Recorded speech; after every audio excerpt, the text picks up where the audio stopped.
Bada boom. This is the Meat and Potatoes Sports Show. Thanks for listening. This is the fourth episode of the show. Essentially, the format of the show, as you probably know by now, is the weekly format where we will recap the best sports stories of the week and keep you up to date on the sports world. Who decides that? Well, powers that cannot be spoken. No, I'm just kidding, I decide. So, for example, in today's show, we'll cover topics that occurred the week of March 5th, 2018. All right, you ready? Strap in your seatbelts. Let's get right into it.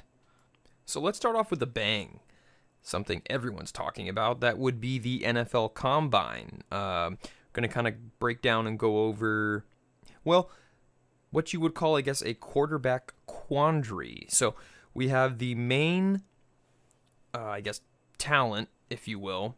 The main talents, if you will. We'll kind of go over those and kind of break them down. Okay, so we got Josh Allen, who impressed at the Combine. There were a lot of positive things to be said about him. I guess he did some trickery where he threw a ball a gazillion yards on his knees or something. And you know, a lot of people were impressed by that, and yeah, that's cool, but I've never really quite understood that, because, I mean, I don't know how much, you guys are into the mechanics or what have you of throwing a football, but it's cool someone can do that, but, as many of you probably know, it's not just strictly arm strength that goes into throwing a football far, hard, whatever you want to say. A lot of it's lower body and hip rotation. Kind of like hitting a golf ball far. It's not just strictly arm strength itself, just the arm and what have you, and upper body. It's a lot of it's lower body as well. And I know a lot of you know that.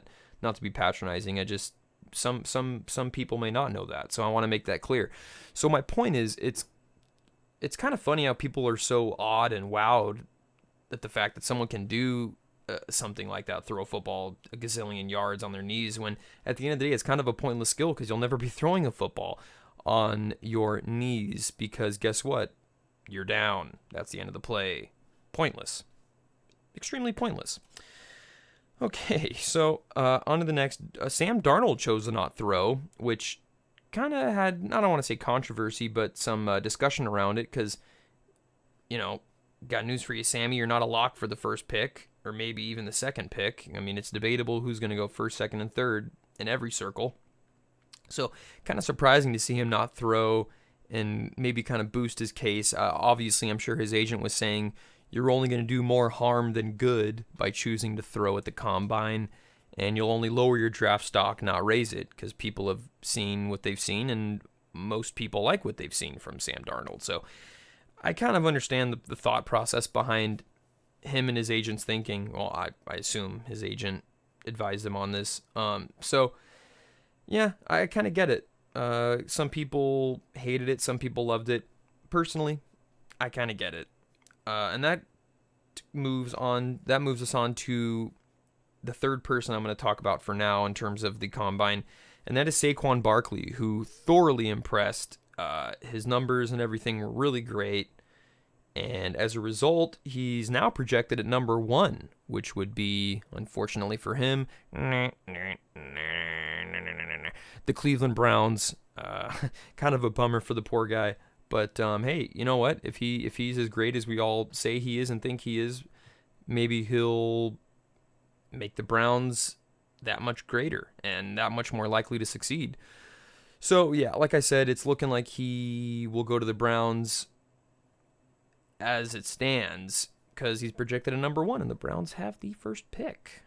Unfortunately, or fortunately for him, depending on how you look at it. So we'll kind of touch on a couple more things on the Combine a little bit later in the show, but I just kind of wanted to get that off the table for now. The main aspects of the Combine, which were the top quarterback talents. Okay, so I guess I'll get into Baker Mayfield, since I'm already discussing the top quarterback talent. So Baker Mayfield also impressed, and on top of that, he basically was saying all the right things in his interviews and what have you. People really like the way he speaks and kind of his footballisms, if you will. But unfortunately for him, the media can help themselves from painting this comparison between him and Manziel, which sure there may be some fairness to it, but at the same time, just the way it's just nonstop, just shoved down your throat in almost every show or topic about the NFL prospects and quarterback prospects this draft, I think it's a little bit unfair. You know, if they want to touch on it, that's fine, but it's in almost every topic about it, and they keep saying, you know, basically saying they see a lot of comparisons between him and Manziel, and not just that, but they basically are painting a brush over him with a Manziel brush. And I think it's a little bit unfair because he's made a couple mistakes, no doubt, but I don't see a lot of the same comparisons that they seem to see. And I think it's a little bit unfair to kind of attribute motive to a young man so strongly. You know, he did make a couple mistakes. Well, a few. Granted, he did. But, you know, he's a young kid, got a lot of growing up to do. And I understand the argument of you kind of are who you are in the football world, and it just translates into the same thing when you get older. But I don't know. I'm kind of willing to give him the benefit of the doubt for now. But hey, I totally see both sides. I understand how it's, you know, someone's job on the line for drafting him. You know, if he does end up being Manziel, that'll cost that person their job, and that does have a lot of weight to it. So I do see both sides of it, just to be fair, but at the same time, last thought on that, I do think it is unfair, as I said earlier, that it's just repeated so often and bashed over your head and shoved down your throat so much. You know, just because I think that leaves a lasting impression on people. And I don't find that to be entirely, for lack of a better word, fair. So that's kind of my thoughts on that subject. Take it or leave it for what it's worth. So that's all for the Combine for now. I got a couple of cool stories in terms of the Combine we'll touch on later in the show. But moving on to the next topic. So we got Dez Bryant, who, as you know, is kind of in wide receiver limbo for the Cowboys. There's talk of will I stay or will I go now? We don't know what's going to happen with him. I don't think the Cowboys truly know what's going to happen with him. You know, they obviously want him to take a pay cut for his performance or lack thereof the last season or two, mostly this last season, which was pretty bad, especially in terms of, you know, the scope of Dez's talents. Very disappointing. So we got Jerry Jones, you know, being the ultimate politician that he is in terms of football and saying that he expects him to stay, even though you have his son saying these cryptic, loaded statements, basically kind of hinting at that there's a chance he won't be there and what have you. You can look at those for yourself. But, you know, I do understand Jerry Jones saying he expects him to stay, and I think at the end of the day he does want him to stay. Well, obviously, especially if his production is going to be there in the next upcoming seasons. But I especially understand it because I think what he's afraid of is kind of what you could call the Peyton Manning conundrum, you know, where he goes to a different team and has success there, like he did when he left the Indianapolis Colts for the Denver Broncos. And I think that's, at the end of the day, kind of what Dallas is a little bit afraid of happening, because he had quite a few good seasons and has kind of been trailing off the last couple, but they're not sure if that's just a dip in performance, you know, that has a chance to spike back up and bounce back up, or if that is a ongoing trend. So I get it. They're not sure what they want to do with Dez, and it makes total sense to me, but time's slow, you know, the sand in the hourglass is slowly running out more and more as time goes on, especially with free agency coming up. So they're going to have to make a decision here one way or the other, and it'll be interesting to see what that decision is. Next topic, moving on. We have the Cleveland Cavaliers, who lost this week to the Denver Nuggets, and the Cavaliers are 2-4 since the All-Star break. A little bit disappointing for them, especially with the new look Cavs that we have now, where they made they essentially overhauled their roster. I don't know, maybe it's a sophomore slump of sorts in terms of how long they've been together. Well, I mean, they're still freshmen when you really think about it, but we tend to over exaggerate things when it comes to sports and not give them the proper time they're due. So I'm not willing to say that, this new look Cavs are just as bad as the old ones. I'm keeping an open mind in terms of this new team and the new look Cavs, but at the same time, with that being said, I don't think that they're going to end up being as good as a lot of the fanboys expected them to be when all these changes happened. I think people tend to kind of, flip too hard one way or the other. So, when teams are doing bad, it's the end of their season, they're done. There's no chance they'll ever improve this season. And then when some roster changes are made, it's the exact opposite, and they're going to be the Chicago Bulls of the 90s. It's just kind of over-exaggerated on both ends. So I think they're somewhere in between, in my personal opinion. So, we'll have to see going forward what happens with the Cavs, and we all know how talented LeBron is and what a good leader he is. So I give them a good chance to, obviously make the finals and do their thing. Do I think they will beat a healthy Warriors team? No, I don't. I think there's no chance of that. And I know a lot of the fanboys say there's a good chance of that. I disagree. I don't see that happening against the healthy Cavs team, against the healthy Warriors team in the finals. But with that being said, they're somewhat struggling. Well, they are struggling now. And we'll just have to see what happens with that as time goes on and they get time to play together and mesh and get a feel for each other's play. And hey, fanboys, keep your head up. You still have Kevin Love coming back. So that's a good thing, right? Yeah, I think it is. I think it is a good thing. And we haven't seen the true potential of what this Cavs team in 2018 can be.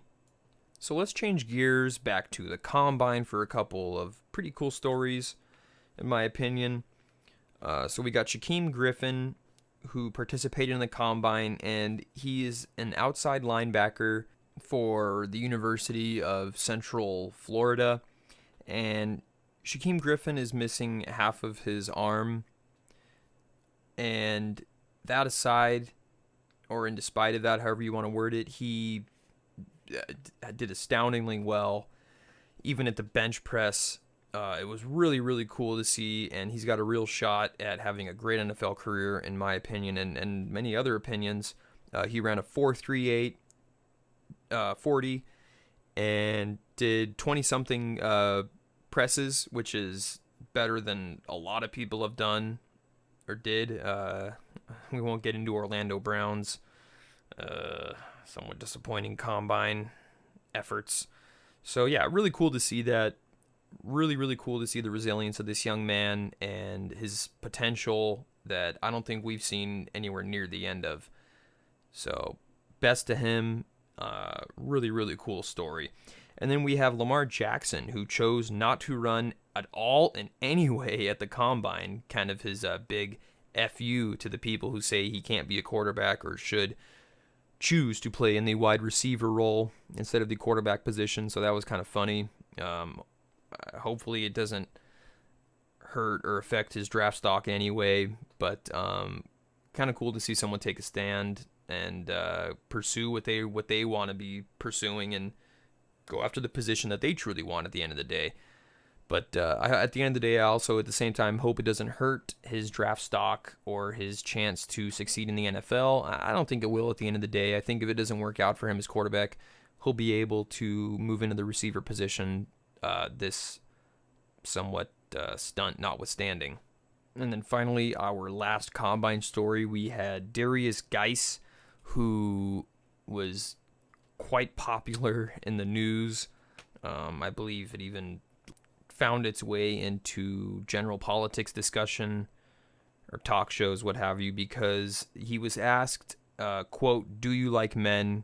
close quotes, and it hasn't come out who exactly said it or what team that person was representing, but it did make its way into the news. It was leaked into the news. So, listen, I think there's a lot of ways you could slice this. Personally, I think I think that they asked him just to kind of see how he would react, and if he did get heated, how he reacts when he gets heated. I don't think they really care who he sleeps with. At the end of the day, it's inconsequential to them, truly. So, like I said, I think that was their motive for doing so. I mean, it's really hard to know for sure.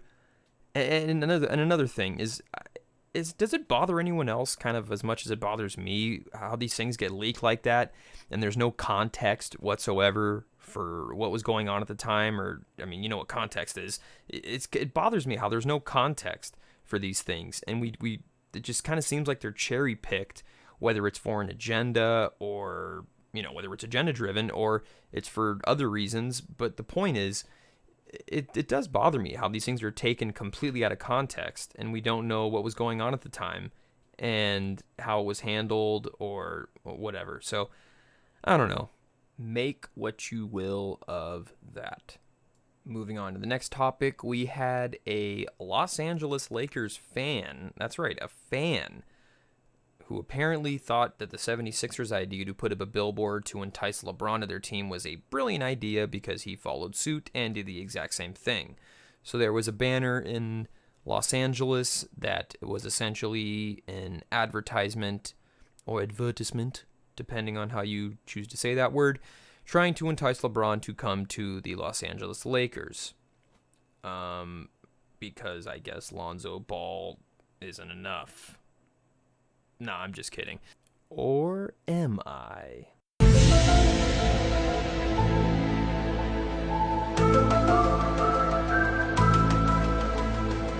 Moving on to our next story. The Houston Rockets beat the Milwaukee Bucks, and that extends their winning streak now to 17. Extremely impressive. I think the Houston Rockets are going to be a force to be reckoned with in the finals. Whether they reach the finals, I think, is highly debatable, and I don't think it's likely, especially if the Warriors are healthy.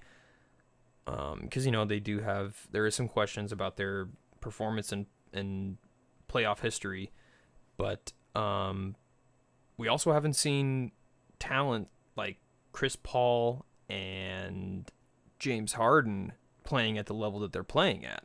So I think we are in for a real treat this NBA Finals this year.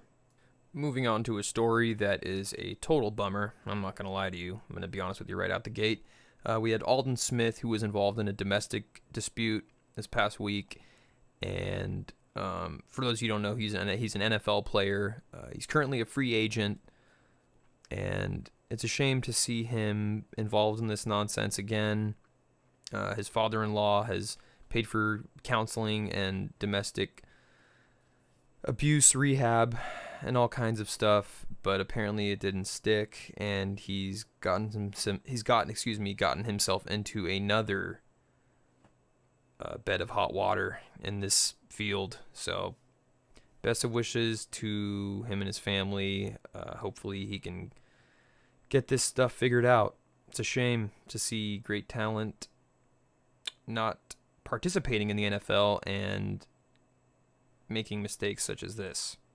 Now, next story, changing gears to some NFL offseason moves. We had the Seattle Seahawks, who traded Michael Bennett to Philadelphia. That's right, he is now an Eagle.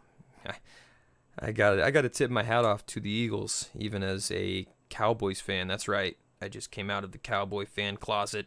I am a Cowboys fan, full disclosure. But I have to tip my hat to the Eagles, man. They really know what they're doing. Their owner, their manager, they're just everything seems to be firing on all cylinders, much to our demise. Next, we have Richard Sherman, another Seattle Seahawk, was cut from the Seattle Seahawks on Friday. That's right. The Legion of Boom is now the Legion of Are They Doomed? So it'll be interesting to see how they rebuild that defense.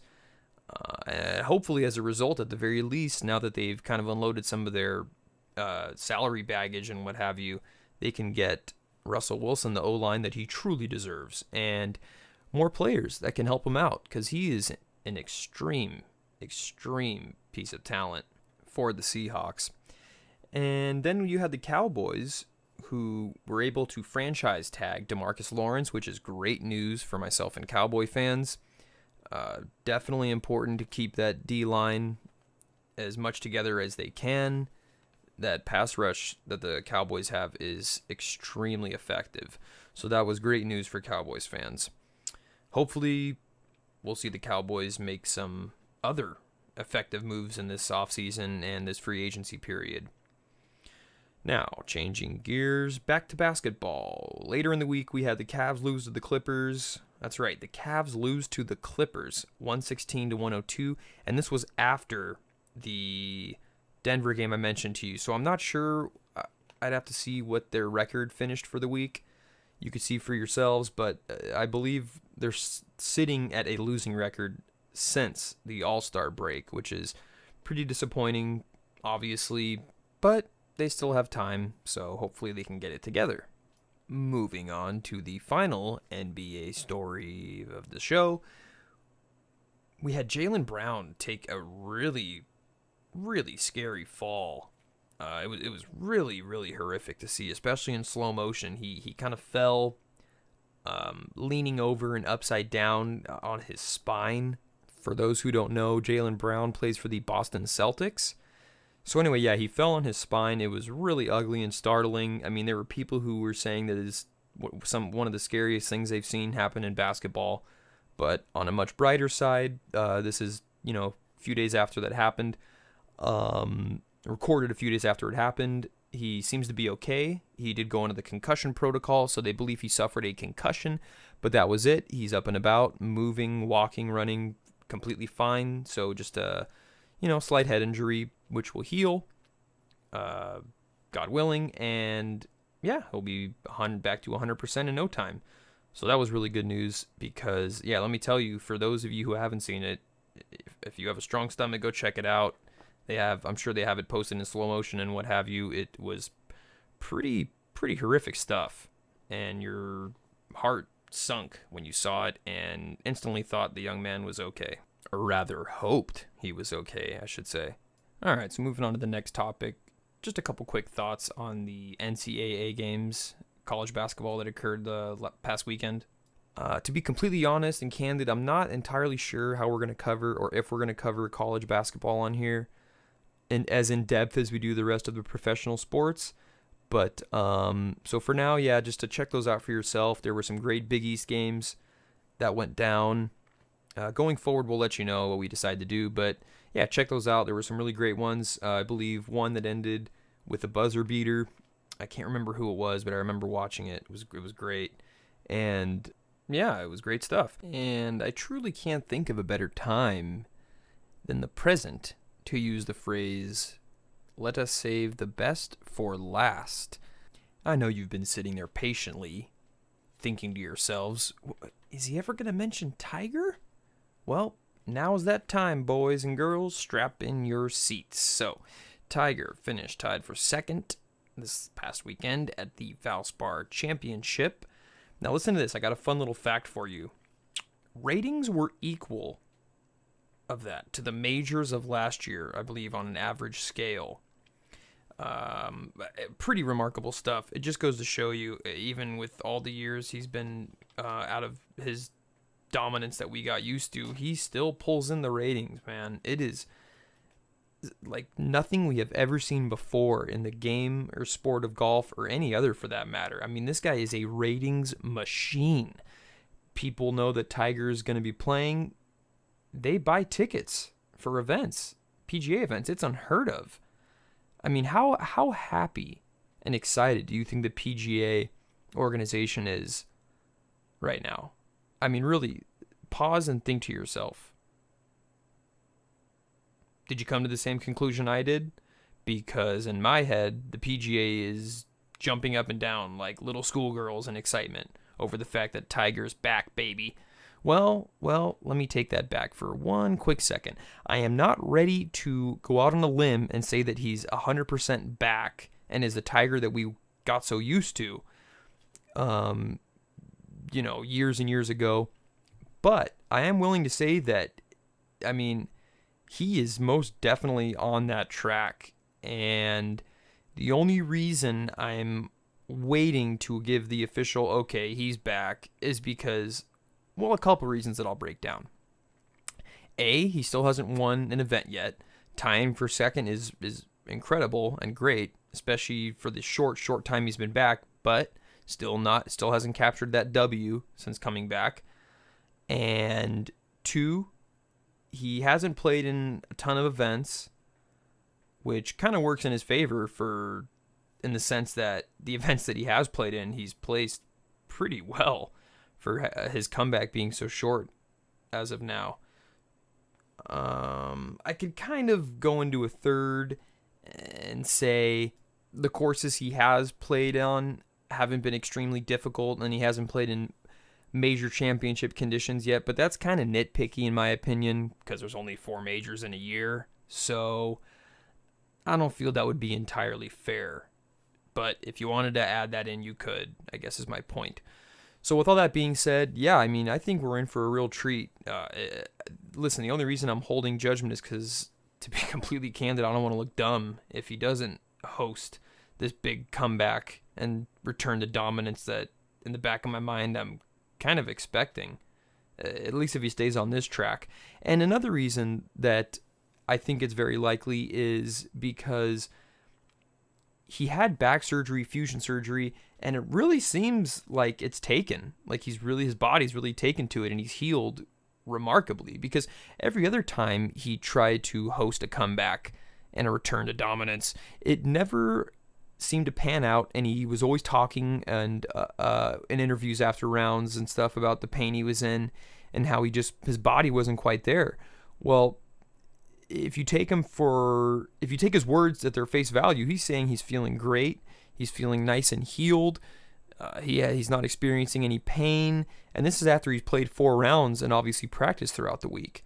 Now, I know he takes it easy. He was talking about how he takes it easy after the Sunday, the 4th round in these tournaments, which is probably a good thing. And I don't think that's anything that should worry us or a sign that he is feeling pain after. I think he's just trying to be extra cautious and take it easy and kind of ease his way back into playing all these tournaments. Because if you look at his schedule this past month or month and a half, whatever it's been, he's played in quite a few events. Tiger, when he was near the end of his dominant period, didn't play anywhere near this many events. Now, I don't know how many events he's going to play in over the next month or two. And he may just be playing these to get warmed up for the Masters, which I've heard there's a very good chance that he may end up being the favorite to win it. The Masters, that is, which is pretty amazing when you really think about it. I mean, it was just, 8 or 9 months ago there was that sad fiasco we witnessed where he got himself into some trouble. No need to rehash that or dredge back up the ugly past, but the point is, it hasn't been that long from that event, and he is really impressive out there.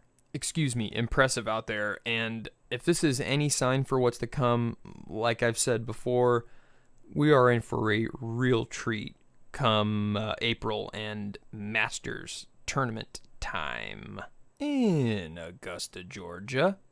And I think that's a good place to cap off today's show. So, all right, well, thanks for watching the show, guys. Really hope you enjoyed it. Please subscribe to the channel. That really helps us out a lot, and we appreciate it very much. Stay tuned for next week's show. Again, I am your host, EB, signing off.